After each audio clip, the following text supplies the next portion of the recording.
ძილი არ არის უბრალოდ დასვენება. ეს არის სასიცოცხლო მნიშვნელობის ბიოლოგიური პროცესი, რომლის დროსაც ჩვენი სხეული და ტვინი გადის ფუნდამენტურ აღდგენით სამუშაოებს. აი რატომ არის ძილი თქვენი ჯანმრთელობის ერთ-ერთი მთავარი საყრდენი. 1. გავლენა ფიზიკურ ჯანმრთელობაზე.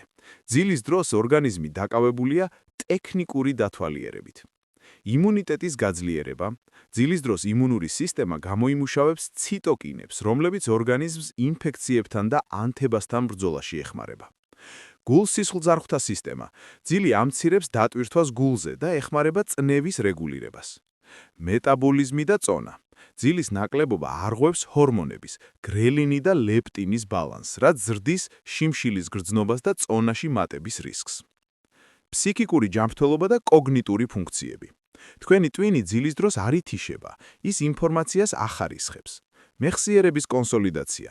დღის განმავლობაში მიღებული ინფორმაცია ძილის დროს გადადის ხანგრძლივ მეხსიერებაში. ემოციური სტაბილურობა. გამოუძინებლობა ზრდის ღაღიზიანებადობას, შფოთვას და დეპრესიის რისკს. ტოქსინებისგან გაწმენდა.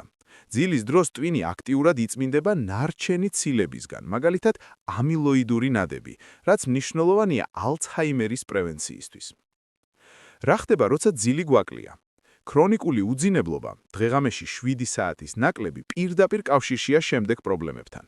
სფერო, შედეგი. კონცენტრაცია, რეაქციის დროის შენელება, მსგავსი სიმთვრავლისა. ჰორმონები, ინსულინ რეზისტენტობისა და ტიპ 2 დიაბეტის რისკი. გარეგნობა, კანის ნაადრევი დაბერება, კორტიზოლის მატების გამო. რჩევები ხარისხიანი ძილისთვის. იმისათვის, რომ ძილმა მაქსიმალური სარგებელი მოგიტანოთ, დაიცავით გრაფიკი.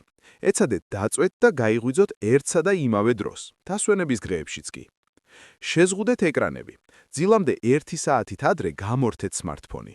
ლურჯი შუქი ბლოკავს მელატონინის, ძილის ჰორმონის გამოყოფას. ტემპერატურა. საძინებელში ოპტიმალურია გრილი ტემპერატურა, დაახლოებით 18-20 გრადუსი ცელსიუსი. კოფეინი. მოერიდეთ კოფეინს დღის მეორე ნახევარში.